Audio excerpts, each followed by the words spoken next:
지금 이제 뒤에 배경화면에 이제 태풍을 띄워놓고 있는데 제가 주말에 여러분한테 지난주에 내내 기상예보를 드렸잖아요. 우리나라에는 큰 피해 없이 피해갈 수 있다라고 하는데, 야, 난 우리 언론이 일본인 줄 알았어요. 왜요?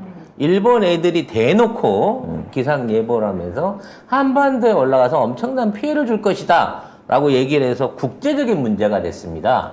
올라갔으면 좋겠다 그랬거든요. 헐. 일본 아나운서가 지난주에. 네. 하지만 제가 말씀드렸죠. 급변침해갖고 우측으로 간다. 그래서 그 얘기를 드렸는데도 불구하고 많은 분들이 불안해하고 계세요. 왜? 우리 언론이 큰 피해가 난다. 심지어 마치 큰 피해가 나기를 바라고 있는 듯한 그런 내용의 보도들을 집중하고 있다는 거죠. 아니 저도 어제 방송에서 계속 이 태풍과 관련된 그러니까 이게 KBS도 그렇고 YTN도 그렇고 교통방송도 그렇고 재난방송사들이거든요. 그래서 어쩔 수 없이 이 아이템을 계속 다뤄야 되는 상황이었어요. 저도 어제. 예. 근데 송 작가가 보기에는 지금 이 태풍에 대한 정보가 상당히 왜곡되고 있습니다. 그래서 그 부분에 대한 물론 송 작가가 뭘 알아! 라고 하면 할 말이 없지만 에이 그런 사람들은 네. 안 오겠죠. 안 오지. 최소한 우리 방송을 3년 이상 보아 오셨으면 일기 예측에 관한 한 송 작가가 언제나 정확하게 기상 전체적인 분위기를 다 맞춰왔다는 걸 이해를 하셔야 될 거예요. 일단 태풍은요. 현재 우리나라의 영향권 밖에 있습니다. 지금 이 태풍의 눈깔이 보이시죠? 여기가 태풍의 좀 정확한 표현을. 네. 태풍의 눈, 태풍의 중심부가 현재 제주도 앞바다에 약 400km 정도 떨어진 위치에 있어요. 그렇기 때문에 실제적으로 아직 태풍이 우리나라 쪽으로 오고 있는 게 아닙니다. 근데 왜 바람 불고 비가 오느냐? 이 태풍이 워낙 초대형이야. 반경이 어마무시해요. 이게 1200km짜리예요. 역대급에 없었던 태풍이거든요. 그러니까 그 외곽 부분, 그러니까 걸쳐 있어요. 그 우리나라가. 외곽에 걸쳐 있기 때문에 그런 거지. 아직 본진은 오지도 않았다는 거죠. 그렇죠. 예. 이게 너무 소름 끼치는 거야. 본진은 오지도 않았어. 그렇죠. 그래서 저 본진이 일본이 원하는 대로 이쪽으로 밀고 와서 우리나라를 훑고 가느냐, 아니면 송 작가가 예언한 대로 이쪽으로 흘러가서 일본을 작살내느냐에 따라서 양쪽 국가의 운명이 바뀌게 될 정도로 어마어마한 영향력을 갖고 있는 태풍인 겁니다. 근데 송 작가가 보기에는 이거 우리나라 안 옵니다. 일단 제일 중요한 게 이 태풍의 현재 흐름이에요. 지금 이 태풍이 이 밑에서 올라와서 이 대만 있는 데서 대만 앞바다의 열기를 흡수해가지고 엄청나게 강한 태풍이 됐어요. 한 태풍 3개를 모아놓은 태풍이 됐는데, 문제는 그래서 이쪽 안에 있는 현재 기압골의 저기압이 950 헥토파스칼이라는 거예요. 950 헥토파스칼. 저기압 중에서도 최고로 낮은 저기압인 거죠. 그래서 이제 보통 1000이 넘으면 고기압이라고 하고 950이 밑으면 저기압이라고 하는데, 현재 보면 중국을 비롯해갖고 중국에서 대륙성 저기압이 흘러내리고 있습니다. 원래는 뒤에 머리가 없어. 에이씨 죽인다. 이쪽으로 흘러내려와서 사실은 우리나라 한반도를 따라서 이 기압골이 흘러내려와야 돼요. 근데 지금 이게 변했죠. 이쪽으로 휘어졌어. 네. 중국 네. 쪽으로. 이거는 연례적으로 그 기상 상황에 없던 변화인 거예요. 즉 얘가 950이나 돼서 너무 낮기 때문에 지금 주변에 있는 공기들을 빨아들이고 있는 겁니다. 현재 우리나라 상공에 있는 저기압은 약 980 헥토파스칼 정도 되기 때문에 약 30 헥토파스칼 정도의 차이가 납니다. 그렇기 때문에 태풍이 밀고 올라오는 게 아니라 우리나라에 있는 공기가 이 태풍 속으로 빨려 들어가고 있는 거예요. 그래서 지금 대만과 동북 삼성과 우리나라에 있는 미세먼지들이 쭉쭉 빨려. 쭉쭉쭉 진공청소기처럼 빨려 내려가고 있다는 것이죠. 그렇기 때문에 이게 밀고 올라올 수 있으려고 하면 우리하고의 그 연어처럼 기류를 역으로 밀고 올라오려고 하면 여기서부터 이 힘을 더 받쳐줘 갖고 더 밀어 올리는 힘이 더 강해야 되는 거예요. 우리나라 쪽으로 흘러오려고 하면. 근데 그게 안 되고 있기 때문에 여기 정체돼 있는 겁니다. 정체돼 있는 상황에서 뭐 내일 부산에 온다고 하는데 제가 보기엔 내일 모레까지도 위로 전진을 못 해요. 위에서 계속해서 기압들이 흘러내려가고 있기 때문에 그 상황에서 영향을 받는 건 편서풍입니다. 그래서 얘가 여기 있는 상태에서 조금씩 일본으로 밀리는 거예요. 천천히 밀리는 거죠. 그래서 우리나라의 영향권을 주고는 있지만 이게 이렇게 올라올 가능성보다는 이게 옆으로 이렇게 흘러서 이렇게 지나갈 가능성이 높다는 거죠. 미는 힘이 더 컸으면 빨아들이는 게 아니고 밀어 올렸어야 되는데 그렇죠. 이 미는 힘이 약하니까 차라리 위에서 흘러내리고 있는 거죠. 거네요. 그리고 이게 흘러내리는 과정 중에 얘가 지금 너무 뚱뚱해졌어요. 물 먹은 돼지처럼 돼 있는 겁니다. 그래서 너무 얘가 습기를 많이 머금고 있기 때문에 이 상태에서는 전진을 못 해요.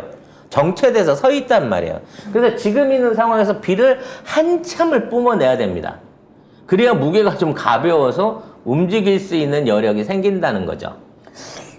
따라서 여기에 정체돼 있는 상황에서 편서풍에 밀려서 자 이쪽에 중심 아직 오키나와에 태풍 피해가 있습니다만 아직 이쪽은 태풍의 영향권에 있는 거에 중심이 오지 않았어요. 제가 보기엔 이게 이런 식으로 편서풍을 따라 여기 보시면 라인이 있는데 편서풍이 이렇게 흐르기 때문에 결국 이렇게 흘러갈 거고요. 아니, 그러니까 이렇게라고 하지 말고 일본 우측으로. 일본 쪽으로. 네, 일본 쪽으로 우측 방향으로 계속해서 흘러 들어갈 거고 이렇게 흘러 들어간 태풍을 밀어 올리는 기압이 어디 있죠? 일본의 본슈에서 만났을 때 그때 밀어 올리는 바람을 받게 된다는 거죠. 저 아래쪽에서 돌고 있는 저게 밀어 올리는 건가요? 그렇죠. 밑에서 이렇게 올라가는 기류가 이쪽에 하나 있기 때문에 얘에 부딪혀가지고 여기에서부터 위로 올라간다는 겁니다. 일본 그 동쪽의 아래쪽에서도 지금 크게 돌고 있는데 그게 흰남노를 쭉 밀어 올릴 가능성이 그렇죠. 그러면 그래서- 일본 열도를 쫙 그래서 얘가 이렇게 해서 이쪽으로 빠져나갈 공상이 높아지는 거예요. 일본으로 간다. 네. 그럼 이 태풍이라고 하는 게 좌반구, 우반구가 있는데 좌반구는 안전합니다. 이거 보시면 알지만 바람이 흘러내려오는 바람이잖아요. 근데 우반구는 불어내는 바람이에요. 밀어 올리는 바람이기 때문에 이쪽 반구에 들어있는 지역의 피해가 심각하거든요. 그러니까 이 중심선이 한반도를 지나오게 된다고 치면 이 우측 반구가 한반도에 영향을 줄 가능성은 있지만 그럴 가능성이 별로 없다고 봐진다고 치면 저 태풍은 앞으로 최소한 7일, 8일까지 이쪽 지역 안에서 머물다가 여기 본슈에 닿는 그러니까 도쿄와 오사카가 있는 이쪽 지역에 닿는 순간 속도를 받아서 물을 실컷 쏟아내고 쭉 올라갈 가능성이 높다는 거죠. 근데 이제 박알지님께서 일본이 바닷물을 데워줘서 밀어주기 때문에 방심은 절대 금물이라고 쓰셨거든요. 그러니까 밀어주는 것도 맞아요. 근데 문제는 밀어주는 기류를 만날 때까지는 최소한 여기까지는 와야 된다는 거지. 왜냐면 지금은 위에서 밑으로 지금 흘러내리고 있는 상황이라서. 그래서 이제 제가 보기에는 이게 우리나라 쪽으로 걸치는 게 아니라 일본에 일단 상륙을 했다가 요렇게 치고 올라갈 거기 때문에 부산, 포항을 비롯한 그러니까 태풍의 좌측 반구에 속해 있는 우리 그 경남 지역 해안 일부가 피해를 볼 가능성은 있으나 그건 워낙 태풍이 커서 피할 수 없는 상황인 거고 괴멸적인 피해를 받을 정도까지 심각하게 우려할 정도는 아니라고 봐요. 다만 한 가지는 뭐냐면 이게 이제 워낙 바람이 세고 그다음에 물을 많이 포함하고 있는 상황이라서 부산 지역이나 기장, 포항 이쪽 지역에는 엄청난 폭우와 파랑성 해일을 불러올 가능성이 매우 높다고 봐지는 거고 이렇게 됐을 때 가장 위험한 게 부산의 해운대에 있는 네. 평상시에 웬만큼 바람만 불어도 파도가 넘실넘실 거린다는 마린시티. 네, 마린시티를 비롯한 우리가 지금 잘 알고 LCT. LCT가 처음으로 한번 이게 중궁하고 나서 처음으로 한번 제대로 쳐맞아버릴 바람에 쳐맞는 경우를 당하지 않을까라는 부분인 거예요. 근데 진짜 마린시티는 방파제 높이를 지금 원래 법적으로 해야 되는 높이보다 경관 해친다고 낮춰버린 거잖아요. 그것 때문에 지금 세금이 더 많이 들어가가지고 계속 피해가 발생하고 있는데 도대체 집값이 뭐라고 왜 그러는지 모르. 나는 정말 사람들이 지금 부산도 그렇지만 LCT도 그렇지만 마린시티도 그렇고 여기 여수도 그렇고 이렇게 남해안 쪽에 바닷가에 바로 인접해가지고 엄청나게 고급 고층 아파트들을 막 최고급 아파트 이러면서 막 세우는데 저는 사람들이 왜 이렇게 겁대가리를 상실했지? 라는. 왜냐면 지금 이상기후 상황에서 언제든지 이런 상황 계속해서 발생할 수 있는데 쓰나미가 밀려올 수도 있는 상황인데 그렇게 바로 바짝 붙여가지고 왜 고층 아파트를 건설하는지 전 이해를 할 수가 없어요. 아무튼 이번에 처음으로 제대로 된 태풍 피해를 볼 가능성이 있습니다. 이게 아니, 지금 아무리 안타까워하시는 네, 건가요? 안타까워하는 거죠. 네. 이게 풍속이 한 60m 이상 될 거라고 추측을 하는데 그렇게 되면 시속 200km거든요. 사실 200km의 맞바람을 그 높은 고층 건물이 유리창만 가지고 견뎌내기가 이게 쉬운 게 아니에요. 특히 건물과 건물 사이로 그 정도의 속도가 지나간다고 치면 이게 거의 진공 상태에 가까울 정도로 양력으로 이거를 잡아당길 염려가 있거든요. 그래서 건물이 막 흔들거린대요. 흔들거리면서 흔들거려야 된대 또. 네. 안 그러면 무너진대요. 빡빡하면 무너지기 때문에 흔들거리는데 그 과정 중에 창틀에 있는 유리들이 건물과 건물 사이로 확 쏟아지는 또는 해안선에 있는 파랑성 해일로 인해 갖고 1층이나 저지대에 물이 차는 현상이 일어날 수밖에 없는 상황이라는 거죠. 그리고 뭐 뭔 재난 상황이에요 이게 갑자기. 네. 그리고 그런 그 바다 쪽에 큰 고층 건물 짓는 거 있잖아요. 사실 부산이나 그 지역에 있는 사람들이 사는 데가 아닙니다. 서울 사람들이 와가지고 바다 좋다 이러면서 거기 사가지고 집값 올려놓고 그러면서 거기 살거나 막 약간 뭐라고 해야 되나 별장식으로 사놓거나 돈 많은 사람들이 늘 거주하는 게 아니라. 네, 그러거든요. 그래서 지금 있는 상황에서는 좀 더 이 바람의 행보를 지켜봐야 되는 부분인 거고요. 사실 이쪽 지역에 대한 정확한 정보는 우리나라 기상청이 제일 명확하게 알고 있습니다. 왜 그러냐면 요 구간 안에 우린 실제로 이게 부위를 띄워가지고 풍속이라든지 물온도라든지 이런 것들을 다 실시간 관측을 하고 있거든요. 그렇다고 치면 이게 어느 쪽으로 흘러갈지는 우리가 제일 잘 알고 있는데 자꾸 미국, 일본 기상청 자료를 인용해가지고 한반도에 상륙한다 이러면서 금요일날부터 거짓말을 치고 있는 거예요. 그러니까 왜요? 겁먹으라는 거지. 왜요? 정치에 신경 쓰지 말라는 거야. 일본하고 똑같은 짓거리를 하고 있구나. 그렇죠. 그래서 이거를 과다할 정도로 경계를 심하게 때리고 있다는 거죠. 그럼 우리는 각별히 신경 써야겠네요. 정치에. 그렇죠. 평소보다 더. 이럴수록 이번 주에는 더더욱 정치에 신경을 좀 써줘야 될 필요가 있을 것 같아요. 네. 이런 와중에 일본은 사실상 가장 큰 피해국이 될 가능성이 높아요. 사실 이게 이 뚱뚱한 이 물젖은 스폰지 같은 이게 본토에 상륙하게 되면 제가 작심하고 시간당 1000mm 이상 비가 옵니다. 아니 근데 지금 흰남노 같은 경우에는 지금 말씀하신 것처럼 워낙 직경 자체가 크기 때문에 정말 초대형이기 때문에 설사 이 아이가 방향이 살짝 한반도 쪽으로 오더라도 일본은 무조건 무조건 들어가는 거예요. 계속 들어가는 거예요. 일단 지네들은 일단 우측 방구에 속해 있기 때문에 피해 더 클 건데 한국으로 올라가서 한국을 져줘버려 이러고 응원을 하고 있는 상황인 거예요. 그러니까 이 바보 같은 바보들. 짓 아니야? 그러니까 자기가 앉아 있으면서 자기 쪽 가지를 자르고 있는 거야. 야 나무 잘려라 이런데 쥐도 같이 떨어지거든요. 그럼 지가 앉아서 지 가지를 스스로 톱질을 하면서 내가 이거 잘라서 저 새끼 피해줘야지 하는데 훨씬 더 큰 피해가 갈 수밖에 없는 상황이라는 거죠. 이게 지금 나사에서 찍은 사진이었는데 이렇게 보면 되게 무섭지 않아요? 이 태풍을 흰남노를 찍은 거라는데 지구를 이렇게 놓고 여기 보니까 진짜 무섭다 이거. 이게 안 보여. 이게 기상 관측 이래 이런 그 동아시아에서 오는 태풍 중에는 아마 최강의 위력을 가진 태풍이 이번에 만들어진 거예요. 그래서 처음에는 저게 단순한 열대 저기압 2개였는데 저게 합쳐지면서 슈퍼 태풍이 됐고 대만 앞바다에서 지금 한 이틀 동안 바짝 달궈져 가지고 어마어마한 힘을 갖고 있는 태풍으로 지금 변화하고 있거든요. 저거 해상에서 비 내리는 걸 봤는데 비가 아니라 커튼인 줄 알았어요. 난 처음에. 물이 쏟아지는데 이렇게 빗방울로 쏟아지는 게 아니라 하얀 덩어리가 돼갖고 물이 쏟아질 정도야. 거의 폭포네, 폭포. 예, 그만큼 함수량이 높은 거라서 저거 무거워서 쉽게 안 움직여요. 아무리 불어도. 물 젖은 손뭉치 같은 상태의 구름인 거예요. 그 아까 말씀하신 그 구름이 2개가 뭉쳐졌다고 네. 했잖아요. 일본에서 이런 방송을 실제로 했습니다. 진짜 솜으로 뭉치더라고요. 아날로그 방식으로. 자, 요 방송인데 조선일보에서 기사를 썼는데 보면은 아날로그 일본 재난 방송에 쏟아진 반응 해서 요게 있잖아요. 이거 보면은 이렇게 해서 요걸 진짜 뭉칩니다. 솜 2개를 뭉쳐요. 저게 소미랍니다. CG가 아니고요. 그러니까 손으로. 참 친절하죠? 네.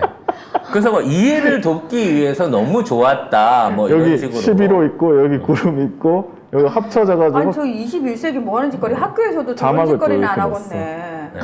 그래픽 하는 사람이 없나? 저기는 뭐 아니, 특별 재난 방송에서 저렇게 손뭉치를 만들어서 하는 것도 처음 보는 것 같아요. 아니 근데 진짜 초등학교에서도 최근엔 저렇게는 안 하거든요. 아, 저거는 우리 시대 진짜. 때나 저런 짓 했지. 아유. 신기합니다. 하여튼 결과적으로 지금 이 태풍은 어쨌든 일본에 큰 피해를 주겠지만 우리는 바람 피해는 아니더라도 그 외곽에 있는 엄청난 담수량에 의해 갖고 비는 상당히 많이 올 가능성이 높아요. 지금 서울 경기 이쪽은 사실 지금 구름 한 점 없는 상태에서 비가 내리고 있는 거예요. 지금 저걸로 보면 우리나라 상공에는 구름이 안 걸쳐 있는 것처럼 보이잖아요. 그러게. 매우 넓은 상태의 구름이 있는 거고 비가 내리고 있는 거거든. 근데 비의 양은 만만치 않아요. 엄청 많이 그러니까 오는 비가. 이게 스쳐도 이만큼인데. 와. 그럼. 이게 본진에 쳐맞으면 얼마나 많이 비가 내리겠냐는 거지. 근데 지들 당장에 죽게 생긴 건 모르고, 한국도 이번에 작살났으면 좋겠다. 이러고 있다는 거지, 얘네들이. 이제 혹시 이제 고층에 사시는 분들은 창문에 테이프 붙이셔야 되는데 옛날에 막 X자로 붙이라고 그랬는데 그게 아니라 그 유리하고 창틀 사이 있잖아요. 거기를 이렇게 붙이셔야 된대요. 이제 혹시라도 바람에 흔들려서 진동 때문에 유리가 깨지지 않도록. 근데 일본은 테이프를 붙일 필요도 없겠네요. 예. 일본은 샤시가 알루미늄이라 네. 아마 샤시째로 날아갈 겁니다. 그러니까요. 그래서 아무튼 이런 이제 재난 상황에 닥치고 있는데 뜬금없이 일본 애들이 또 그 일본 네티즌 왜 그런지 모르겠어. 한국이 도와줘야 된다라는 아이, 얘기를 그만 도와줘. 있기도 하지만 지금 이제 어제 오후부터 지금 태풍의 경로가 우측으로 꺾이기 시작했어요. 근데 워낙 지금 저게 안 움직이고 있으니까 그렇지 태풍의 진행 방향이 꺾인 건 사실이거든요. 그래서 이제 그거 꺾인 걸 대놓고 한국이랑 중국이 기상 조작을 했다고 또 댓글을 쓰면서 지네들끼리 열폭을 하고 있어요. 제갈량이야? 우리가 기상 조작을 할 수 있을 정도의 능력이 있나요? 그런가 봐요. 어머, 우리가 모르는 국방부에 기상 무기가 있었나 봐. 그런 능력인데 좋다. 그걸 지금까지 안 썼대. 진작에 썼었어야지. 그러면서 우리가 어차피 재난은 닥칠 거니까 미리미리 도와주려면 현금도 좀 걷고 이것도 준비를 해야 되는 거 아니냐? 마치 당연한 듯이 요구를 하고 있다 그래요. 그 도대체 송 작가님이 말한 그 일본 애들은 어디 애들이에요? 일본의 일베들, 일본의 키보드 워리어들이 제발 일배 좀 하지 마세요. 네. 아우 진짜 정말. 그러고 그걸 치고 있어요. 네. 자, 그래서 오늘 우리 언론이 또 어떻게 해주느냐. 우선 아침에 민방위복을 입고 출근했습니다. 이런 쇼를 했는데 왜 민방위복이 자꾸 저기 신천지 색인지 모르겠는데 아무튼 윤 씨가 오늘은 퇴근하고 비상대기하겠다. 그리고 흰남노 질문만 받겠다. 왜? 김건희 질문 하면 안 되거든. 왜냐면 오늘 저기 중대한 발표 있잖아. 논문 검사 관련해서. 내일. 내일인가? 내일. 국민검증단. 국민검증단 얘기 나올 때 뭔 얘기 나올지 겁나는 거고 이미 주말에 터진 뉴스타파. 뉴스타파 주가 조작 관련한 녹취록 때문에 지금 난리 굿이잖아요. 근데 때마침 맞겠다는 태풍이 거야. 와주네. 그러니까 그걸로 묻으려고 하는 거야. 헤헤, 참. 아무튼 태풍에 대해서 어제부터 그 뭐 재난 대비 관련해 갖고 긴급 회의를 한다고 해놓고 3시까지 안 왔어요. 오후 3시까지. 그리고 대통령이 퇴근 않고 비상대기 한다는 게 과연 기사에 날 일일까요? 이때까지 대통령들 다 퇴근 않고 비상대기 청와대에서 했어요. 퇴근한 대통령이 어딨어. 그래서 윤석열을 기다리고 있던 비상대책위원이라고 하는 네 놈이 뭐 하는 애들인지도 모르겠는데 전부 다 밑에 폰 보고 있고 서류 뒤지고 있고 뒤로 엎드려서 잠자고 있고 요런 사진들이 대통령 회의하러 올 때까지 기다리는 사진들을 찍어 올리면서 지금 청와대에서 여기 관련해 갖고 긴급한 회의를 하고 있다라고 개구라를 친 거야. 청와대 아니고 대통령실. 용산궁에서 네. 용산군 대통령실에서 그거 하고 있다고 또 개구라를 쳐서 낸 거예요. 근데 웃기는 건 뭔 줄 알아? 행안부 장관이나 총리나 진짜 일해야 될 사람들은 하나가 안 보이는 거야.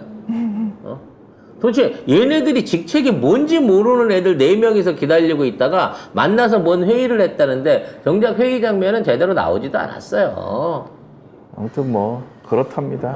네. 아무튼 세상 아주 그냥 언론만 휘어잡아가지고 걔들한테 야 제대로 니들이 알아서 써만 해도 세상 대통령 해먹기 쉽다. 대통령이 화이팅 해주는데 뭐 언론이 알아서. 나는 정말 그냥 저는 태풍이 표적 태풍이 왔으면 좋겠어요. 콕콕 찍어서 제 건물을 찍어드릴 수 있는데 표적으로 어떤 건물 고기만 똑똑똑 좀 날려가 버렸으면 좋겠다.